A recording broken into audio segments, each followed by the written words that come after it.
Les chevaliers se moquaient du paysan sale. Leurs éclats de rire couvraient le bruit de la place du marché. L'un donna un coup de pied au jeune homme, l'autre lui jeta les restes de son vin. Les gens autour ne s'en mêlaient pas. Certains détournaient le regard, d'autres souriaient par peur de s'attirer des ennuis. Le jeune homme s'appelait Mathieu. Il était vêtu de haillons déchirés, avait de la paille dans les cheveux et le visage buriné par le soleil et le vent. Mais ses yeux brillaient d'un calme obstiné, comme si l'humiliation ne touchait pas son cœur. Il supportait les moqueries, mais ses mouvements restaient droits et sa posture était inhabituellement droite pour un paysan. Lorsqu'un des chevaliers tenta de lui arracher sa chemise, le tissu se déchira et un médaillon en argent tomba de son col. La foule se tut instantanément. Il portait les armoiries du duc Lorenz. Mes amis, je suis heureux de vous accueillir. Écrivez dans les commentaires d'où vous regardez cette histoire. Je serai curieux de savoir qui vous êtes et où vous écoutez mon histoire en ce moment. Je vous souhaite une agréable écoute. Pour comprendre pourquoi ce moment a tout changé, il faut se rappeler le passé de Matvei. Il a grandi à la lisière du village, près de la forêt, dans une maison dont le toit fuyait toujours et dont le poêle craquait de vieillesse. Sa mère, une femme simple nommée Martha, vivait recluse, ne communiquait avec presque personne. Elle fermait souvent les portes et ne laissait pas entrer les voisins. Les enfants du village taquinaient Mathieu en le traitant de étranger. Ils se moquaient de ses mains. Ses doigts étaient longs et fins, contrairement à ceux d'un vrai paysan. Il prenait la houe, mais la maniait maladroitement. Les voisins chuchotaient qu'il n'était pas des leurs, comme si du sang étranger coulait dans ses veines. Parfois, il remarquait que sa mère pleurait en regardant le médaillon. Mais elle ne lui expliquait jamais d'où il venait. Elle se contentait de répéter « Prends soin de cet objet, le moment venu, il te montrera le chemin. » Matvei grandissait seul. Il ne participait pas au jeu. Il s'asseyait souvent près de la rivière et écoutait le chant du vent. Martha avait un vieil instrument, une luth, cachée dans le grenier. Elle apprit à son fils à en jouer. Matvei le prenait le soir et jouait des mélodies simples. Dans le village, les gens écoutaient en cachette. Certains disaient qu'il jouait comme un ménestrel errant, d'autres que c'était de la sorcellerie. Mais même ceux qui le détestaient s'arrêtaient parfois sous la fenêtre et restaient immobiles. Lorsque Matvei eut 17 ans, sa mère tomba gravement malade. Il s'occupait d'elle, lui apportait de l'eau, lui préparait des décoctions, mais rien n'y faisait. Avant de mourir, elle l'appela et lui dit doucement « Tu n'es pas celui que les gens croient. Quand le moment sera venu, les gens apprendront la vérité. Mais souviens-toi, le pouvoir ne réside pas seulement dans le sang, mais aussi dans ce que tu fais. » Après ces mots, elle mourut. Matvei enterra sa mère seule, sans l'aide de ses voisins. Il se tenait près de la tombe, le médaillon dans les mains, et sentait que sa vie avait changé, même s'il ne savait pas encore comment. Une année passa dans le travail. Il vivait seul, vendait sa chèvre, pêchait, réparait sa cabane. Les voisins continuaient à l'éviter. Parfois, il gagnait un peu d'argent en tant que porteur à la foire. Et à chaque fois, il remarquait qu'il n'était pas comme les autres paysans.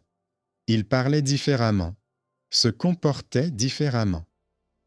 Un jour, on annonça dans le village qu'une grande foire aurait lieu au château. Les marchands apportaient des tissus, des épices et des bijoux, et les chevaliers organisaient des tournois. Matvei décida d'y aller, vendre sa chèvre, acheter du grain. C'est là que les chevaliers l'aperçurent.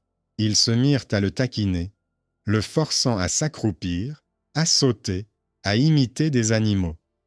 La foule riait, car personne ne voulait s'opposer à des hommes armés.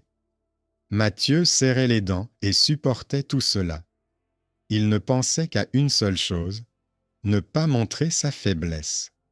C'est alors que le médaillon tomba. La foule eut le souffle coupé. Tout le monde connaissait ce blason.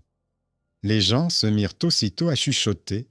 C'était le symbole du duc Lorenz. Un vieux marchand de tissus dit à voix haute que, plusieurs années auparavant, le duc avait perdu son fils lors d'une attaque de brigands. Le nourrisson avait disparu et n'avait jamais été retrouvé.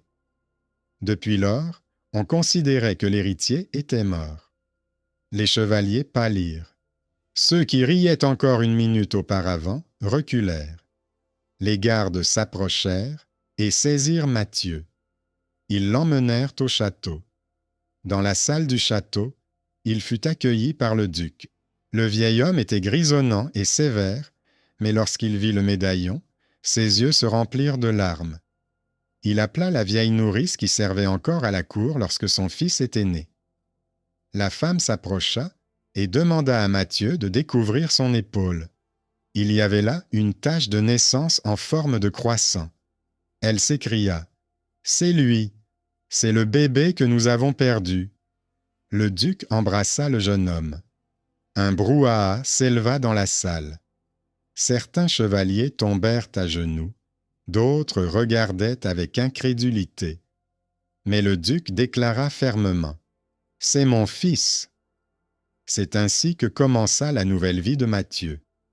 On lui donna une chambre dans le château, des vêtements et un écuyer. Mais la joie fut de courte durée. Le duc était vieux et faible, et c'était en fait son neveu Rodolphe qui détenait le pouvoir. C'était lui qui avait humilié Matthieu à la foire. Rodolphe avait été élevé comme héritier et n'avait pas l'intention de céder sa place. Les chevaliers l'aimaient pour sa force et sa générosité. Il était courageux, mais aussi cruel. Aux yeux de beaucoup, c'était lui le futur duc. C'est pourquoi l'arrivée de Matthieu constituait une menace. Les premiers jours au château furent difficiles pour Matthieu.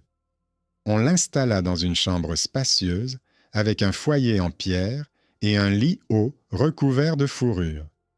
Mais au lieu de se réjouir, il se sentait mal à l'aise. Il n'avait jamais dormi sur un matelas, mangé dans de la vaisselle en argent, et n'était pas habitué à ce que les serviteurs s'inclinent devant lui. Les serviteurs se montraient méfiants. Certains le regardaient de travers, d'autres chuchotaient dans son dos. Ils disaient qu'un paysan ne deviendrait jamais un seigneur, que le sang ne changeait pas les habitudes. Matvey entendait ces paroles, mais il se taisait. Lors des entraînements dans la cour, les chevaliers le traitaient avec mépris. Ils lui lançaient délibérément des armes lourdes, lui donnaient une épée émoussée et riaient lorsqu'il la tenait maladroitement. L'un d'eux dit à voix haute « La place d'un paysan est avec une houe, pas avec une épée. » La foule éclata de rire. Matvey rougit, mais serra les dents et continua à s'entraîner. Il comprenait que chacun de ses mouvements était observé. La moindre erreur était prétexte à des moqueries.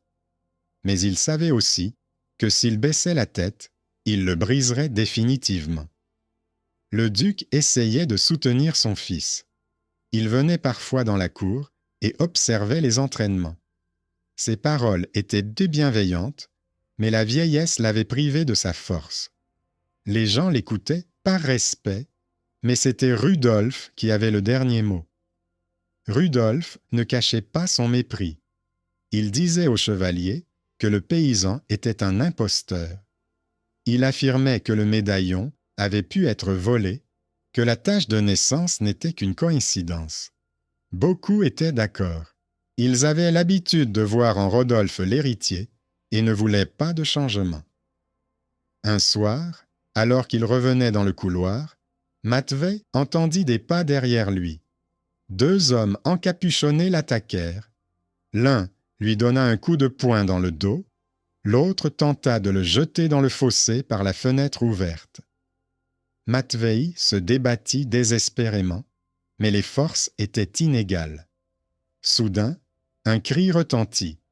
C'était le marchand de tissus qui l'avait reconnu à la foire. Il donna l'alerte et les gardes accoururent. Les agresseurs se sont enfuis dans l'obscurité. Plus tard, le marchand a raconté à Matvei qu'il avait autrefois été soldat, qu'il avait servi dans la garnison du château, mais qu'après avoir été blessé, il était parti et s'était lancé dans le commerce. Il a promis d'aider le jeune homme, car il croyait en son destin. Ce fut le premier soutien de Matvei. Malgré les menaces, le duc n'a pas renoncé à son intention de reconnaître officiellement son fils. Il a annoncé qu'il allait bientôt réunir tous ses vassaux et procéder à la cérémonie de reconnaissance. Mais cela demandait du temps. Rudolf a compris que le temps jouait contre lui. Il a commencé à agir plus activement. Des rumeurs ont commencé à circuler dans le château. Certains disaient que la mère de Matvei était une sorcière, d'autres que le médaillon lui-même était un faux. Plusieurs témoins qui pouvaient confirmer son origine disparurent soudainement. Certains furent retrouvés morts sur la route. D'autres semblaient s'être évaporés. Tout le monde comprenait que c'était l'œuvre de Rudolf, mais personne n'osait le dire à voix haute. Pour humilier Mathieu, Rodolphe lui proposa de participer à un tournoi. La foule se mit à murmurer joyeusement. Un paysan contre des chevaliers, n'était-ce pas ridicule? Le duc tenta de s'y opposer, mais Rodolphe insista, affirmant que l'honneur de la famille ne pouvait être confié à un faible. Matvei accepta. Il comprenait que s'il refusait, on le traiterait de lâche. Dans l'arène, on lui donna une vieille épée et un bouclier cabossé. La foule se rassembla pour assister à son humiliation. Au début, tout se passa exactement comme prévu. Il avait du mal à garder son équilibre, chaque coup lui coupait le souffle. Les chevaliers riaient, les gens criaient. Mais ensuite, des souvenirs se réveillèrent en lui. Dans son enfance, il observait secrètement les entraînements. Il copiait les mouvements avec un bâton, même quand tout le monde se moquait de lui. Cela lui était maintenant utile. Il commença à esquiver, à parer les coups, à se déplacer plus rapidement. Les gens poussèrent des cris d'étonnement lorsqu'il fit soudainement tomber l'épée des mains de son adversaire. Même s'il finit par perdre, il le fit avec dignité. Même le duc se leva et dit qu'il était fier de son fils. Ce moment fut décisif. Pour la première fois, la foule vit en lui non seulement un paysan, mais aussi un homme doté d'une grande force de caractère. Mais cela ne fit qu'accroître le danger qu'il représentait pour Rodolphe. Rudolf comprenait que s'il laissait encore un peu de temps à Matvei, celui-ci deviendrait une véritable menace. La nuit même, il organisa un banquet pour les chevaliers et les conseillers. Il y déclara ouvertement que si le paysan voulait devenir héritier, il devait le prouver dans un combat loyal. Il proposa un duel entre lui et Matvei. Beaucoup le soutinrent. Les gens murmuraient que seule l'épée pouvait décider qui était digne de régner. Matvei écouta et comprit qu'il n'avait nulle part où se réfugier. La nuit, il rencontra le marchand.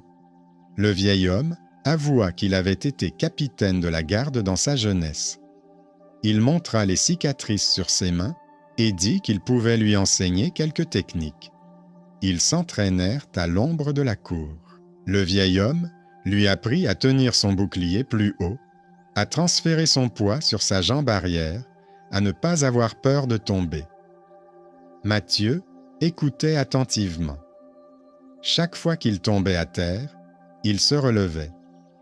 Ses mains tremblaient, son corps était endolori, mais ses yeux reflétaient désormais la confiance. À cette époque, un moine errant fit son apparition au château. Beaucoup de paysans le connaissaient. Il soignait avec des herbes et aidait les pauvres. Il demanda à rencontrer le duc et dit qu'il apportait des nouvelles du passé. Quand il vit Matthieu, il se mit à pleurer.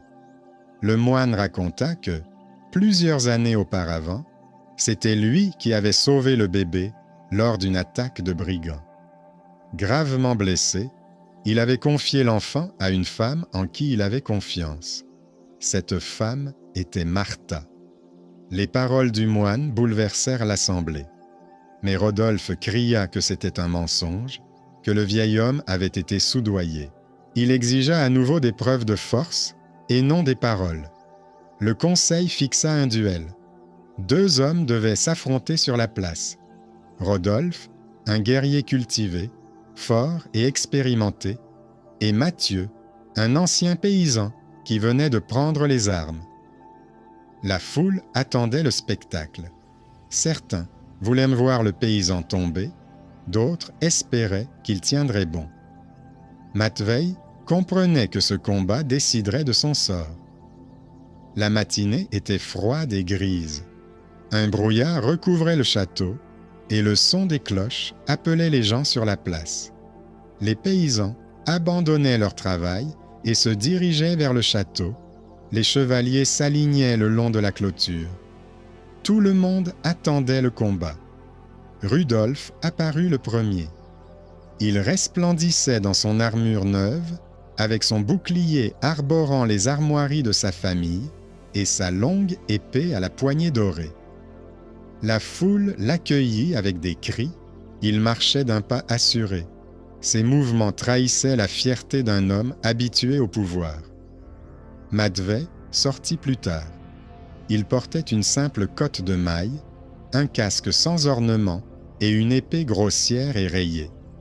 Son bouclier était rond, vieux, avec une fissure sur le côté. Les gens se mirent à chuchoter. L'un ressemblait à un seigneur, l'autre à un soldat sans nom et sans famille.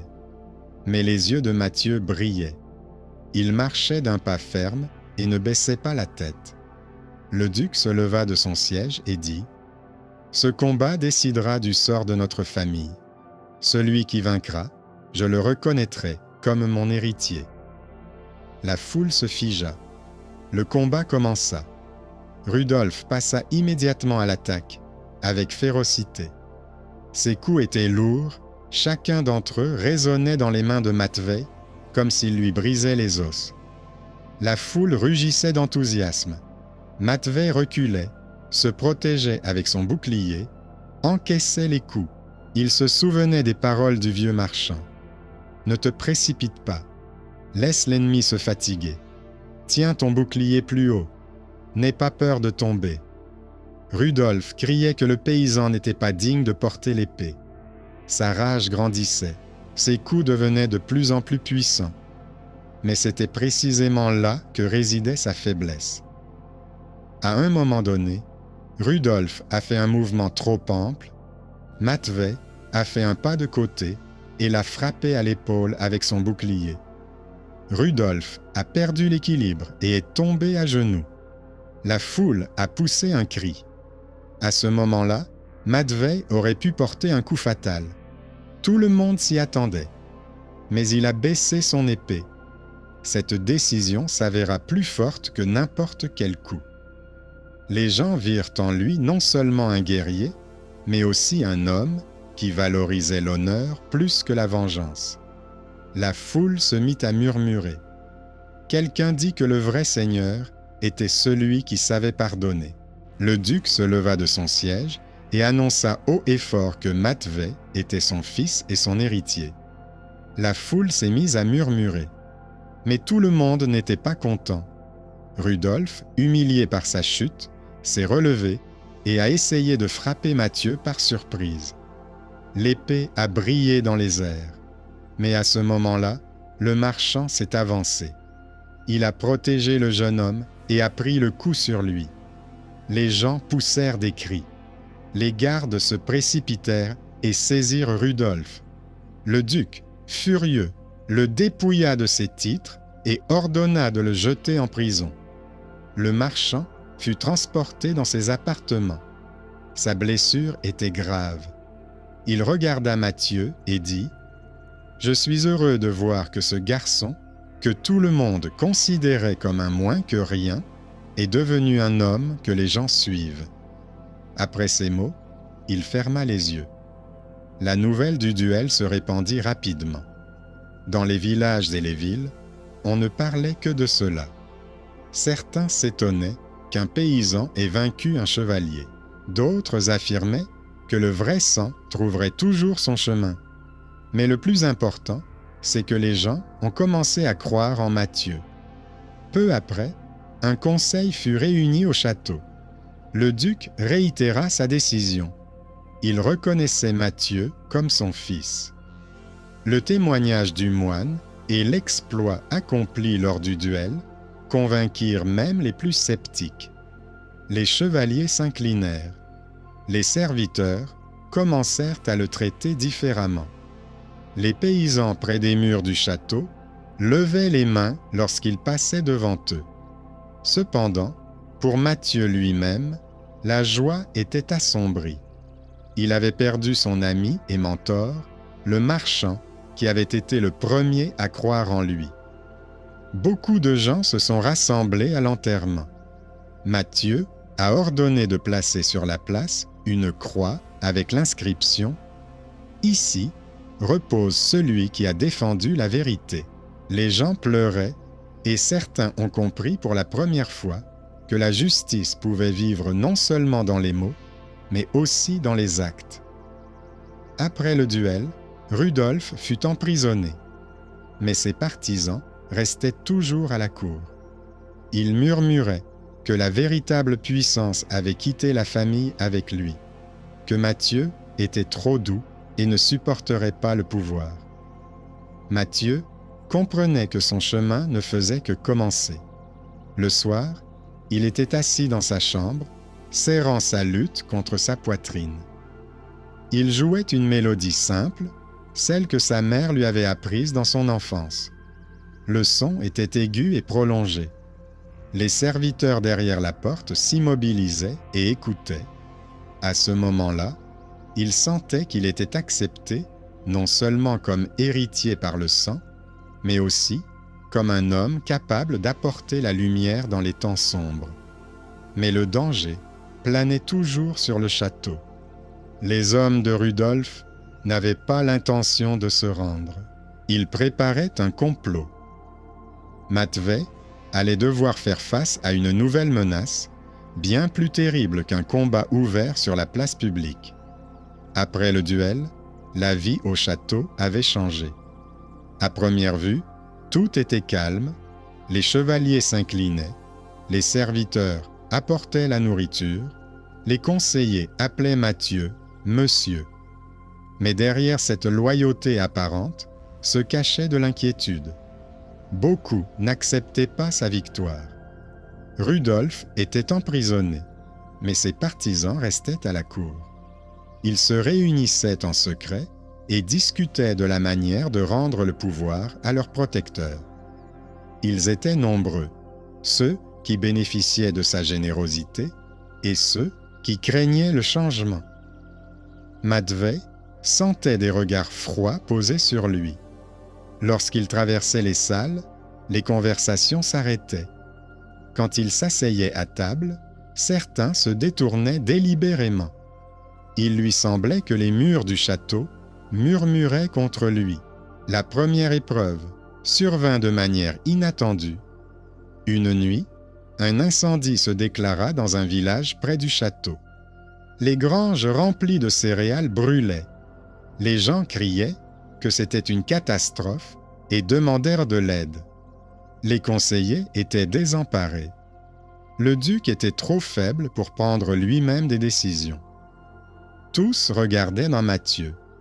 Il ne connaissait pas les lois, ne savait pas parler de manière éloquente, mais il se souvint comment, dans son enfance, il avait aidé ses voisins à éteindre un hangar en feu. Il dit simplement « Il faut prendre de l'eau et de la terre. Ceux qui le peuvent, venez avec moi. » Il courut lui-même au village, sans retirer sa cotte de mailles. Les serviteurs et les paysans furent surpris, mais le suivirent. Il porta des seaux, s'étouffa dans la fumée, se brûla les mains, mais ne s'arrêta pas. Les gens voyaient qu'il ne donnait pas d'ordre à distance, mais agissait à leur côté. Au matin, le feu avait été maîtrisé. Les gens le regardaient avec un nouveau respect. Quelqu'un a dit « C'est ainsi qu'agit un vrai seigneur ». Mais les ennemis ne dormaient pas. Bientôt, des rumeurs ont commencé à circuler. Le feu aurait été allumé par les hommes de Matthieu afin qu'ils puissent se présenter en héros. Les rumeurs se sont rapidement propagées. Beaucoup ont recommencé à douter. Une nuit, le moine qu'il avait sauvé dans son enfance vint dans les appartements de Matthieu. Il lui dit qu'il avait entendu la conversation des conspirateurs. Ils avaient l'intention de tuer Matthieu pendant la chasse et de faire passer cela pour un accident. Matthieu comprit que les combats ouverts étaient terminés. Une guerre dans l'ombre l'attendait désormais. La chasse était prévue dans 3 jours. Le duc devait y participer et tous les nobles chevaliers avaient l'intention d'y aller. Matvei se préparait au pire. Il savait qu'on pourrait lui tirer dessus depuis les arbres ou le faire tomber de son cheval. Mais il ne pouvait pas refuser. Cela aurait été considéré comme de la lâcheté. Le jour de la chasse, la forêt résonnait des cris, des aboiements des chiens et du son des cors. Matthieu chevauchait à côté du duc, regardant nerveusement autour de lui. Soudain, il remarqua un mouvement dans les buissons. Son instinct lui cria « Danger !» Une flèche siffla près de son épaule. Il se précipita vers le duc et le protégea avec son bouclier. Les gens autour d'eux se mirent à crier. Ce fut le début d'une grande agitation. Les gardes arrêtèrent l'homme armé d'un arc. Il s'agissait d'un des écuyers de Rodolphe. Il fut conduit au château et, sous la torture, il avoua que l'ordre venait des partisans de l'héritier emprisonné. Ce fut un tournant décisif. Même les chevaliers les plus fidèles à Rodolphe ne pouvaient justifier l'attentat contre le duc. Leur confiance s'effondra. Matvei, quant à lui, gagna le respect de tous. On commença à l'appeler non seulement le fils du duc, mais aussi le défenseur de la lignée. Cependant, une nouvelle épreuve les attendait. En hiver, la famine s'abattit sur le château. La récolte avait été mauvaise, un incendie avait détruit une partie des réserves et les marchands avaient augmenté leurs prix. Les villageois commencèrent à murmurer. Les conseillers proposèrent de fermer les portes et de réserver la nourriture à la noblesse. Mais Matthieu s'y opposa. Il dit « Si les gens meurent de faim, aucune muraille ne pourra nous sauver. Il faut partager. » Il ordonna d'ouvrir les greniers et de distribuer une partie du grain aux paysans. Les conseillers s'y opposèrent, mais le duc le soutint. Les villageois remercièrent Matthieu. Ils commencèrent à croire qu'avec un tel seigneur, il était possible de vivre autrement. À ce moment-là, il comprit pour la première fois qu'être héritier ne signifiait pas seulement se battre à l'épée, mais aussi prendre en charge la douleur des autres. Mais ses ennemis n'avaient pas l'intention d'abandonner. Ils élaborèrent un nouveau plan, bien plus dangereux que les précédentes tentatives d'assassinat. Après la chasse, le château vivait dans la méfiance. Les rumeurs concernant le tireur et les aveux de l'écuyer se répandirent dans toutes les salles. Les partisans de Rudolf se cachèrent, mais ne disparurent pas. Ils comprenaient qu'une attaque directe avait échoué et qu'il fallait donc trouver d'autres moyens. Matvei remarquait de plus en plus souvent que les gens chuchotaient autour de lui. Parfois, dans le couloir, il entendait son nom et des mots durs, imposteur, paysan, indigne, mais personne ne s'opposait plus ouvertement à lui. Ses ennemis agissaient désormais dans l'ombre. Un jour, un jeune serviteur vint le voir dans ses appartements. Il était pâle et tremblait.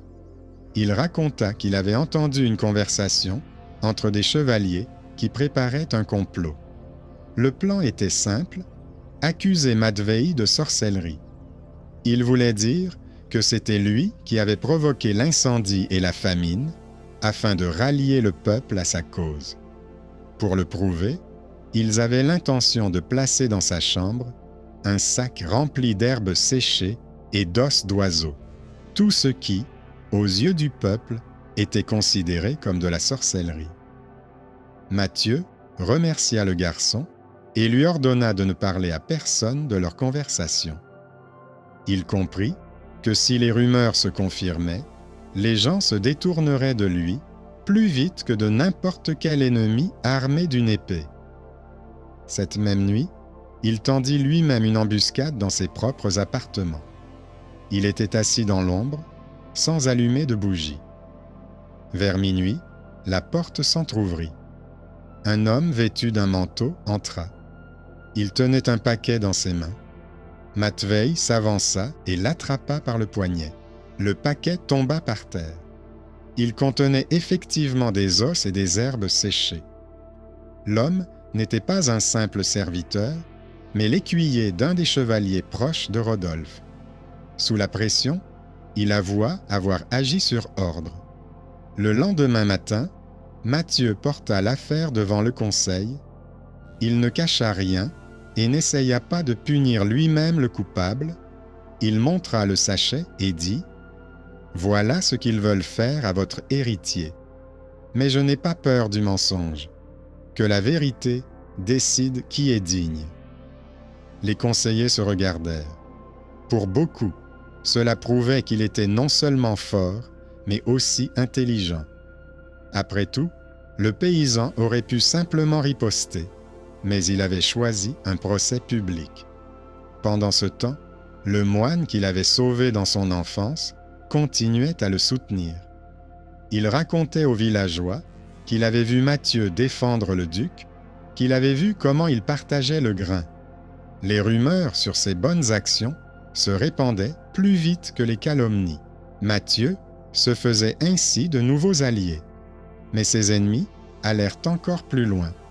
Ils décidèrent de jouer sur la peur du duc lui-même. Le vieil homme était faible et parfois son esprit s'embrouillait. Dans les nuits sombres, il entendait des chuchotements et commençait à douter même de ce qu'il voyait de ses propres yeux. L'un des conseillers, partisan secret de Rodolphe, jetait de l'huile sur le feu. Il disait au duc que le paysan avait pu s'emparer du médaillon par la ruse, que la nourrice avait pu se tromper, que le moine vivait depuis longtemps d'aumône et pouvait facilement être corrompu. Le duc commença à hésiter. Matvei remarqua le changement.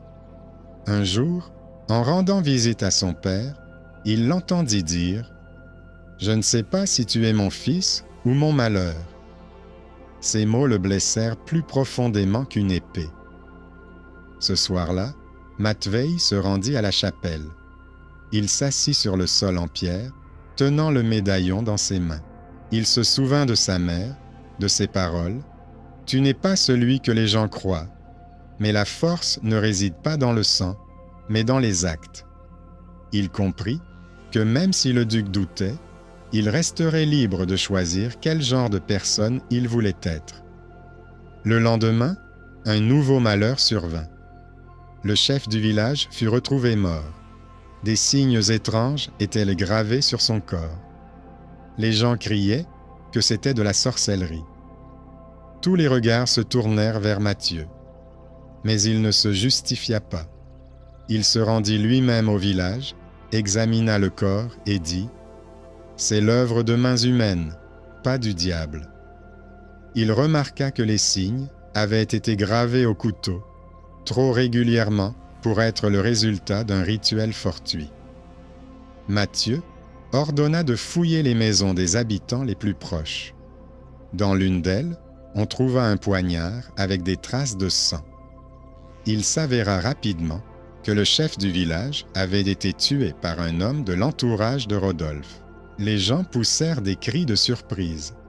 Les soupçons de sorcellerie se transformèrent en révélation d'un complot. À partir de ce jour, tout a changé. La foule, qui était encore prête à croire aux forces obscures la veille, a alors vu que l'héritier était non seulement un guerrier, mais aussi un juge juste.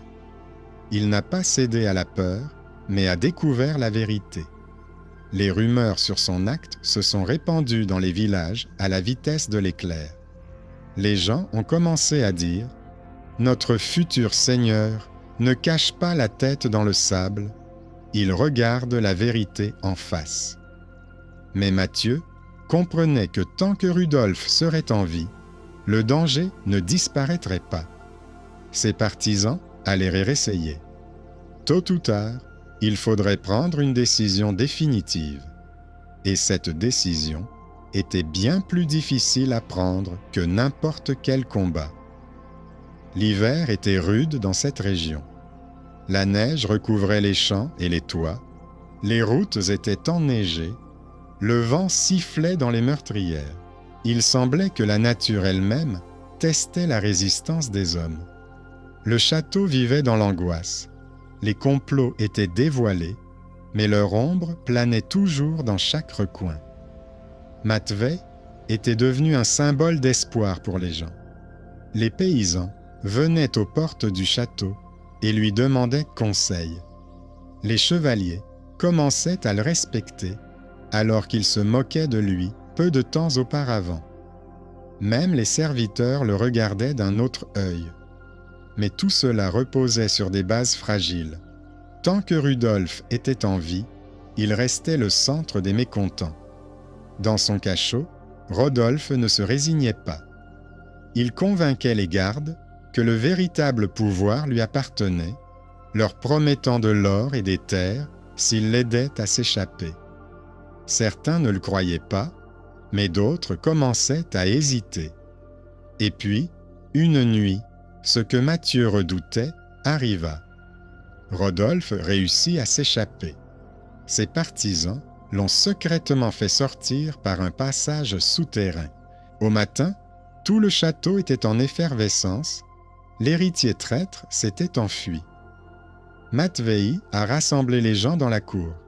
Il a dit « Si nous le laissons s'échapper, il reviendra avec une armée. Il faut agir maintenant. » Il a mené le détachement sur ses traces. La neige crissait sous les sabots, le froid coupait le visage, mais personne ne restait à la traîne. Les gens voyaient que Matvei marchait en tête et ne se cachait pas derrière eux. Au bout de quelques heures, ils rattrapèrent les fugitifs dans la forêt. Rudolf était en armure, accompagné d'une dizaine de chevaliers fidèles. Le combat commença. Matvei se battait désespérément. Son épée était simple, mais ses coups étaient précis. Il se souvenait de chaque mouvement que le marchand lui avait enseigné. Les ennemis tombaient les uns après les autres. Finalement, il se retrouva face à face avec Rudolf. Leurs épées s'entrechoquèrent. Les coups résonnaient dans l'air glacial. Rudolf était plus fort, mais ses mouvements étaient empreints de fureur, et la fureur engendre des erreurs. Matvei tenait son bouclier plus haut, transférait son poids, attendait. En un instant, il saisit l'occasion et fit tomber l'épée des mains de son adversaire. Rudolf tomba dans la neige. La foule se figea. Tout le monde s'attendait à ce que Mathieu le tue. Mais il baissa à nouveau son épée. « Je ne suis pas un bourreau, dit-il à voix haute. Que le tribunal décide de son sort. » Ces mots firent plus d'effet que la victoire au combat. Les gens virent qu'il n'était pas seulement un guerrier, mais aussi un homme juste. Rudolf fut ligoté et ramené au château. Le lendemain, un conseil fut convoqué.